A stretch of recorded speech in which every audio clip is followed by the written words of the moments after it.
1962. A backyard in Wollongong on a Saturday morning in January. A boy, 10 years old, is in his father's shed.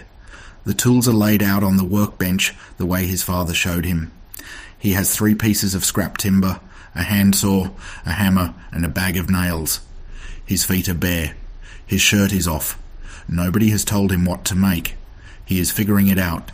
His mother is outside. He can hear the Hills Hoist turning. His father is in the driveway, lying under the Holden.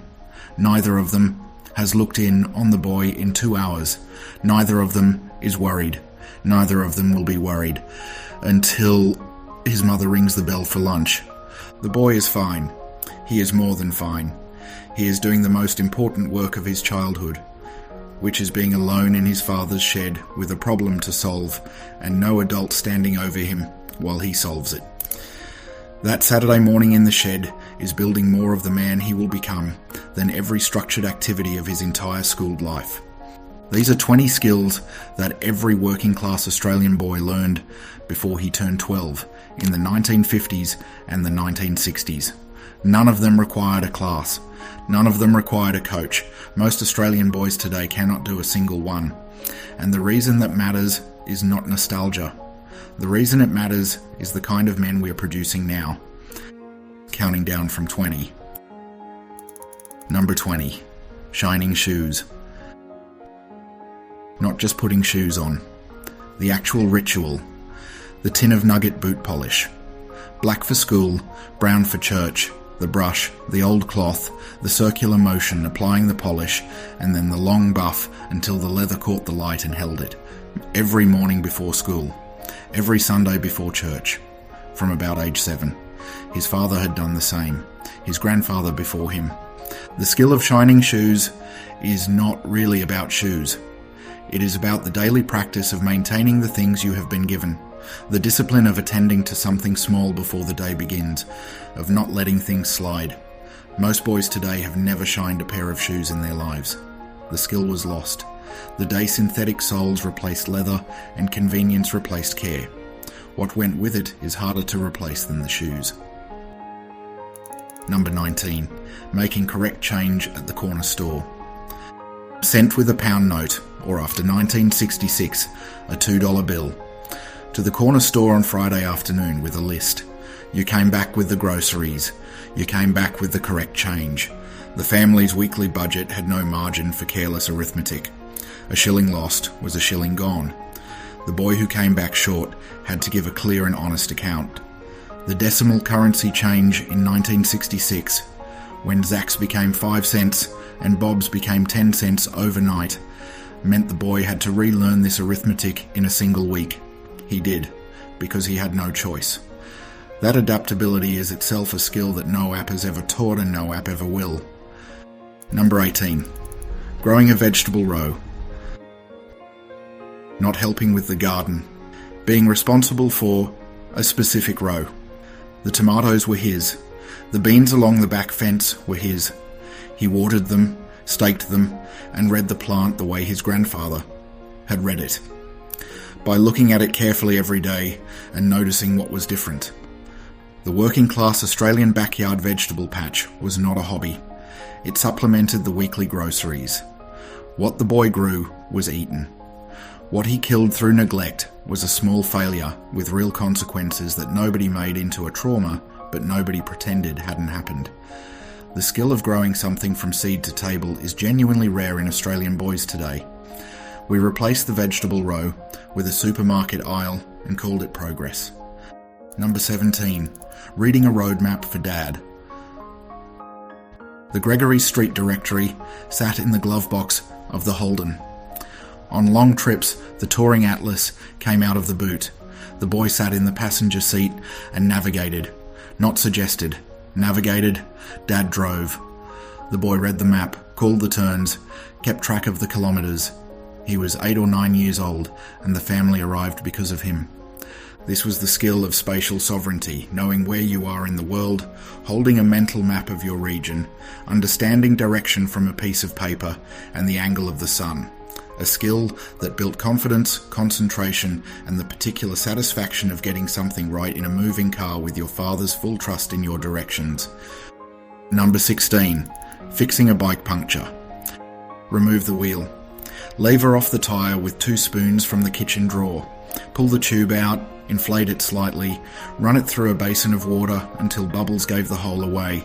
Dry the spot, rough the rubber, apply the patch with rubber cement, hold it with your thumb for 2 minutes, remount the tyre, pump it up, done.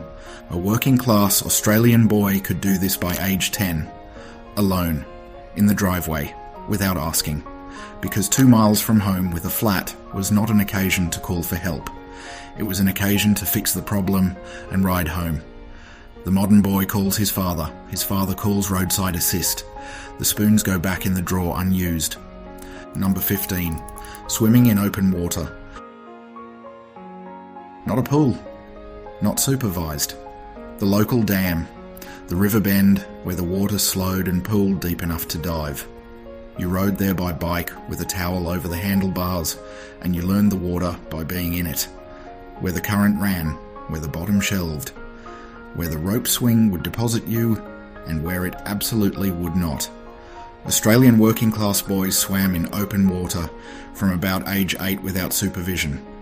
The skill of reading moving water, feeling a current before it took you, knowing the safe pool from the dangerous one, was learned by being in the water and getting it wrong at manageable speeds.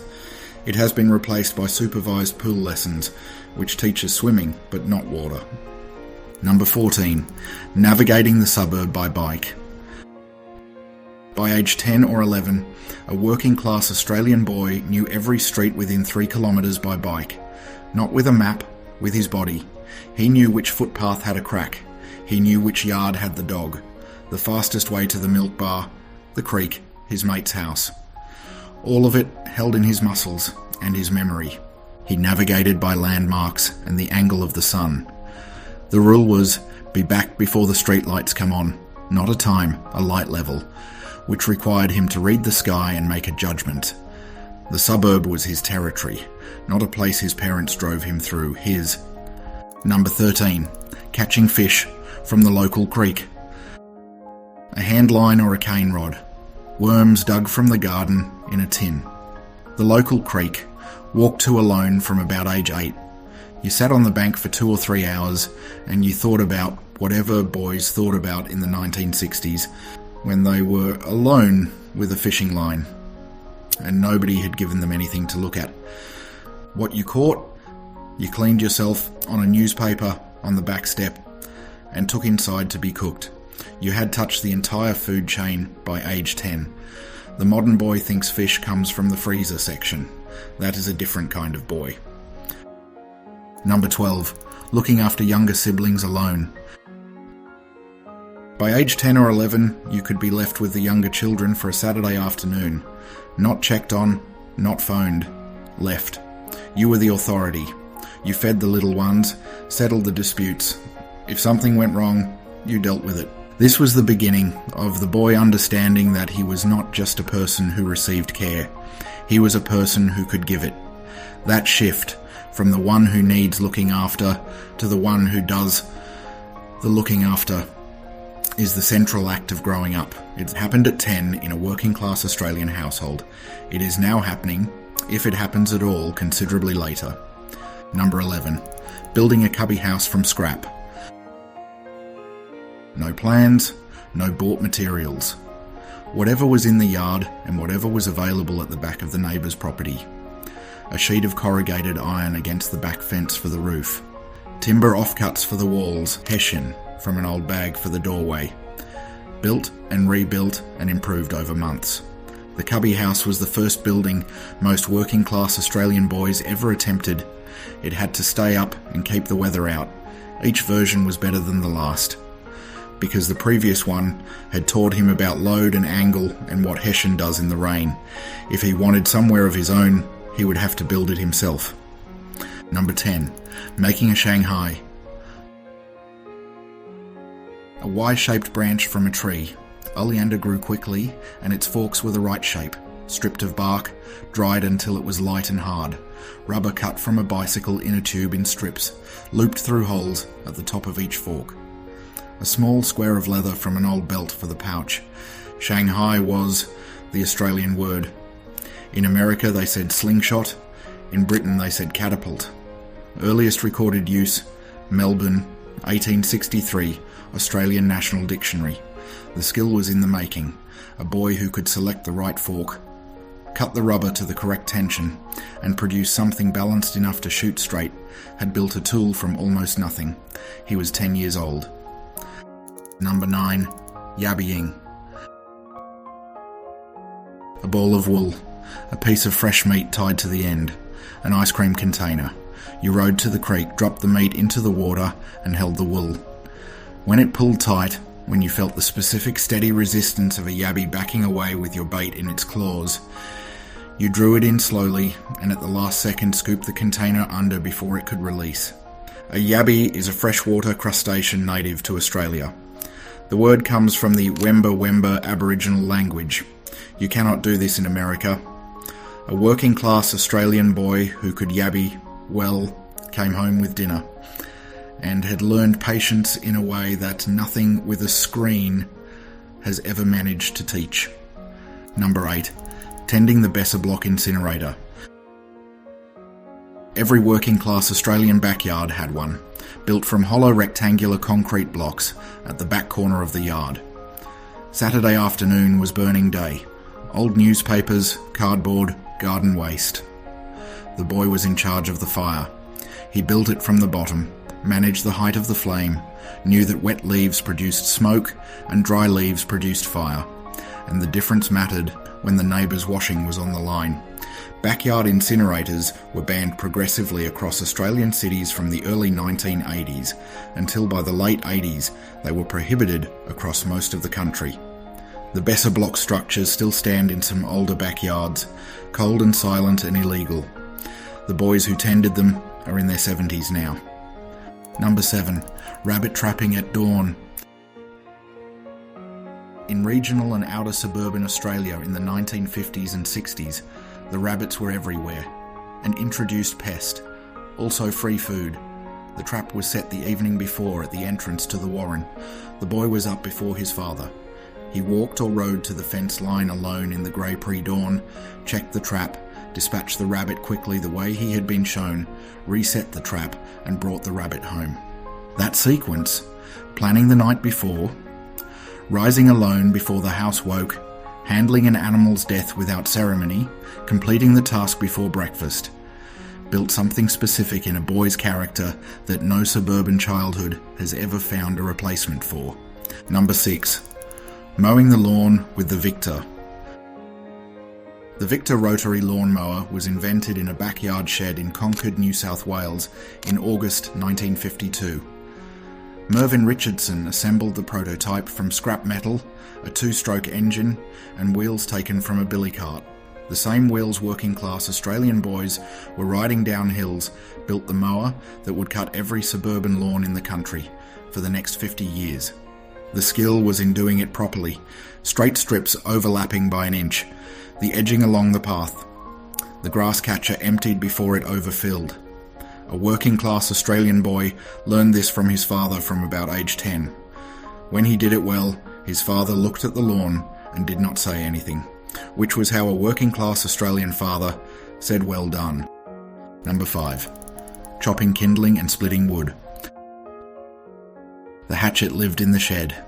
From about age 9 or 10, the boy was taught to use it properly, the wood on the block, the eye on the grain, the swing that came from the shoulder, not the wrist, the follow-through that finished the split cleanly, rather than leaving the blade buried halfway. He learned that dry iron bark split with a single blow, and green gum could fight you for an hour. He learned to read the grain before he swung. The satisfaction of a pile of split wood that didn't exist an hour ago. That is the closest thing to a direct inheritance a father's hands can pass to a son's. Number 4. Basic car maintenance with Dad. The bonnet of the Holden came up on Sunday afternoon, and the boy stood beside his father and was shown. Not told. Shown. The dipstick pulled, wiped clean, dipped again, held to the light.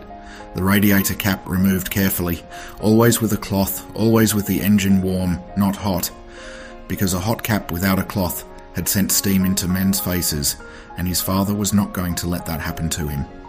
the tyre pressure gauge at the petrol station, the grease nipples on the suspension. A working-class Australian boy who understood how his family's car worked was a boy who could look after his family when the car broke down on a country road at dusk and his father was not there. Number 3. Killing and gutting the backyard chook. Every second working-class Australian backyard had chooks. The time came when the hen stopped laying, or a guest was coming for Sunday lunch, and there was more pride than money in the house that week. The boy watched once, maybe twice. Then he did it. The neck wrung quickly and cleanly, the specific confident grip, and the sharp single rotation that made it fast. The bird hung to bleed, the scalding water for the feathers, the gutting with 2 careful cuts. What this skill required was the capacity to be useful at the moment life became death, without flinching. A boy who could do this by age 11 had understood something that cannot be taught in a classroom. Number 2. Building a Billycart from scrap. A wooden fruit crate or a plank of timber for the platform, 2 pieces of timber for the axles, the front one pivoting on a single bolt for steering, 4 wheels, pram wheels were the best, a length of rope attached to the front axle, a scrub brake on the rear if you knew what you were doing. No plans, no kit, no adult standing over him. He found the materials over several weeks, from the back of the shed, from the neighbour's hard rubbish, from the tip at the edge of town. The first version was terrible. The second was better. The third could hold a boy down a hill at a speed that felt, at 10 years old, exactly like flight. Number 1. Being trusted. This is the skill all 19 others were building toward. A boy, 12 years old. His father puts on his hat. We are going to the Hendersons. You are in charge. Back at 5. The door closes. No phone call. The boy in charge. That moment was the result of 19 smaller ones. The shoes shined without being asked. The correct change brought back. The puncture fixed alone. The chook processed without drama.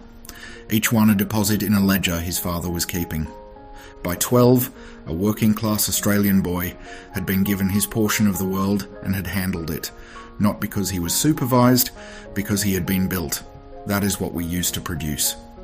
These 20 skills were not remarkable in 1960. They were ordinary.